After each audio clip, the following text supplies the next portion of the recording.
नमस्कार दोस्तों, हमारी आज की कहानी का नाम है अनादर। सौम्या की शादी को 6 महीने हुए हैं। ससुराल में सास ससुर पति अपूर्व के अलावा एक ननद और एक देवर भी है। ननद की शादी 2 साल पहले हो चुकी है तथा उसका 1 साल का बेटा भी है।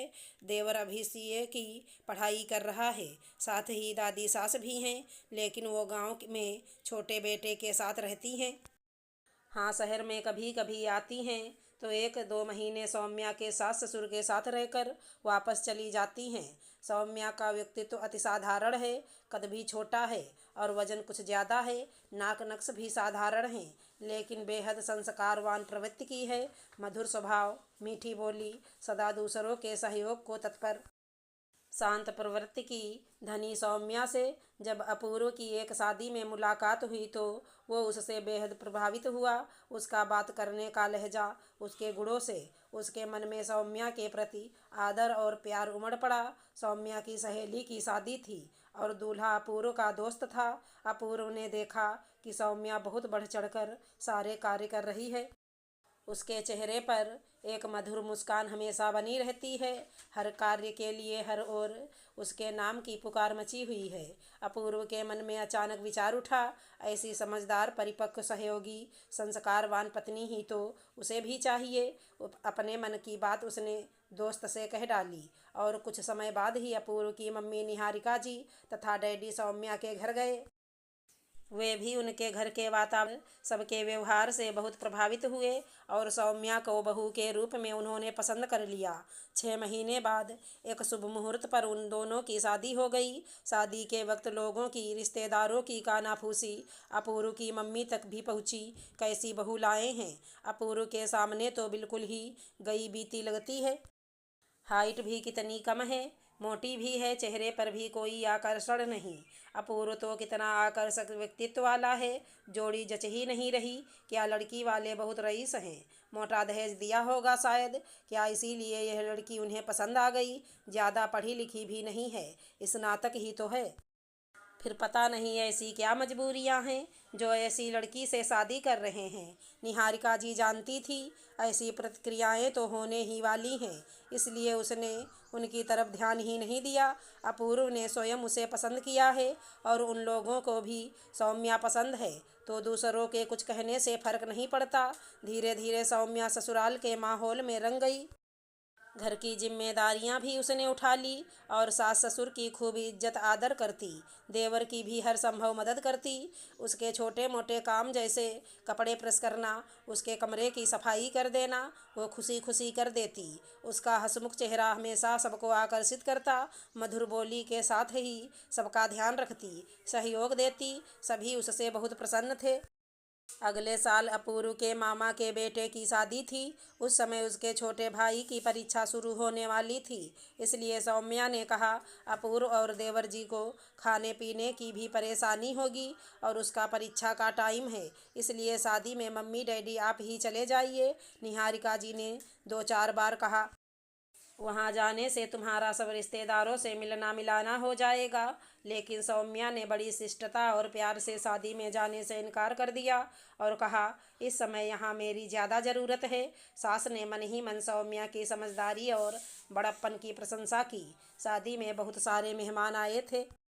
निहारिका जी के भाई बहनों की बहुएं, बेटियां, दामाद सभी पहुँचे थे। सभी ने सौम्या के ना आने का कारण पूछा और सभी ने कयास लगाया कि यहाँ सभी बेटियां बहुएं इतनी सुंदर हैं और बहुत सज धज कर शादी में अपनी उपस्थिति दर्ज कराएंगे, जबकि सौम्या तो उनके सामने एकदम साधारण है। शायद इसीलिए हीन भावना के कारण वो नहीं आई। अगले दिन सवेरे नाश्ता करते हुए निहारिका जी की बड़ी बहन ने अपनी बहू से कहा, बहू मेरा नाश्ता यहीं ला दो, मुझसे वहाँ टेबल कुर्सी पर बैठकर ठीक से खाया नहीं जाता। उनकी बहू जोर से बोली, मम्मी जी मैं अभी बच्चों को नाश्ता करा रही हूँ, आप खुद ही ले लीजिए या और किसी को बोल दीजिए। तभी उनकी छोटी बहू आई और पति तथा खुद के लिए प्लेट में नाश्ता लेकर वहाँ से चली गई। सास की तरफ उसने देखा भी नहीं। बड़ी बहू ने जब छोटी से कहा, मम्मी जी को नाश्ता डाल कर दे दो, मैं बच्चों को दे रही हूँ, इस पर छोटी बोली, मैं भी अपने पति के लिए नाश्ता ले जा रही हूँ, आप ही डाल कर दे दो। निहारिका जी हैरानी से दोनों बहुओं को देखती रह गईं। और मन ही मन विचार करने लगीं, इनसे तो मेरी सौम्या कितनी अच्छी है, हमारी कितनी फिक्र करती है। संगीत के दिन सभी बहुएं और बेटियां गानों पर थिरक रही थीं। कोरियोग्राफर से बहुत अच्छी प्रैक्टिस की हुई थी। सभी खूब अच्छे से तैयार हुई थी। भारी भारी ड्रेसेस और मेकअप में आकर्षक लग रही थी। डांस खत्म होने के बाद निहारिका जी की 2-3 भतीजियां आपस में बतिया रही थी। तुमने देखा पायल की ड्रेस कैसी अजीब लग रही थी। फिर भी वो पता नहीं अपने आप को क्या समझ रही थी। मुझे तो बड़ी अजीब लगी। तुमने उसकी सास को देखा, उसे कैसे गुस्से से देख रही थी। लग रहा था अभी बीच में से उसे खींच कर ले जाएगी। शायद उसको उसका डांस करना अच्छा नहीं लग रहा था। यह सासें तो ऐसी ही होती हैं, अपनी बहू को खुशी से कुछ करते देख नहीं सकती। मेरी सास भी ऐसी ही है, जब देखो टोका टाकी करती रहती हैं। तेरे कान के झुमके बड़े अच्छे लग रहे हैं, असली हैं क्या? क्यों, तुझे क्या नकली दिखाई दे रहे हैं? नहीं, बात यह है कि आजकल तो नकली और असली में कुछ फ़र्क ही नहीं लगता। सबके डिजाइन एक जैसे ही होते हैं ना, इसलिए पूछा। लेकिन तू इतना चिढ़ क्यों रही है? कौन सा मैंने गुनाह कर दिया पूछकर? असली चीज़ को नकली समझेगी तो गुनाह तो हो गया ना। वैसे तूने जो ये ड्रेस पहनी है, ये तेरी ही है या किसी की मांग कर पहनी है? क्योंकि फिटिंग ठीक नहीं लग रही, ढीली ढीली लग रही है। अब बस भी कर, मेरा मुँह मत खुलवा। निहारिका जी हक्की बक्की रह गईं। ये शादी का घर है और यहाँ ये बहनें ही आपस में मिलकर इस तरह से लड़ रही हैं, एक दूसरे का मजाक उड़ा रही हैं, ईर्ष्या कर रही हैं।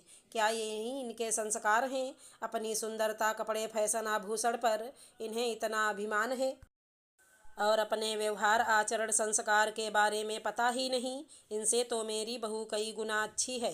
शादी के बाद अगले दिन सभी इकट्ठे बैठकर गपशप करने में लगे थे। अचानक निहारिका जी की भाई बहनों की बहुएं तथा बेटियां पूछ बैठी, आप सौम्या को क्यों नहीं लाए? शादी में कितना मज़ा आया। वो भी सब देखती तो खुश होती। वैसे उसको तो डांस या गाना वगैरह तो नहीं आता होगा। बहुत सिंपल है आपकी बहू। उसकी हाइट भी बहुत कम है ना मामी, और वज़न भी कुछ ज़्यादा ही है ना। आजकल की लड़कियां तो एकदम स्लिम ट्रिम रहना पसंद करती हैं। वो कुछ नहीं करती क्या? क्या अपूर्व भैया भी कुछ नहीं कहते? कमाल है ना। आजकल तो सभी बड़े स्मार्ट पार्टनर चाहते हैं। अब निहारिका जी का स्वयं पर नियंत्रण रखना मुश्किल हो गया। आखिर कब तक आडंबर से भरे हुए लोगों को सहन किया जा सकता है? जवाब तो देना ही पड़ेगा। सधे हुए शब्दों से उन्होंने कह ही डाला, मैं पिछले 3-4 दिन से तुम सबको देख रही हूँ।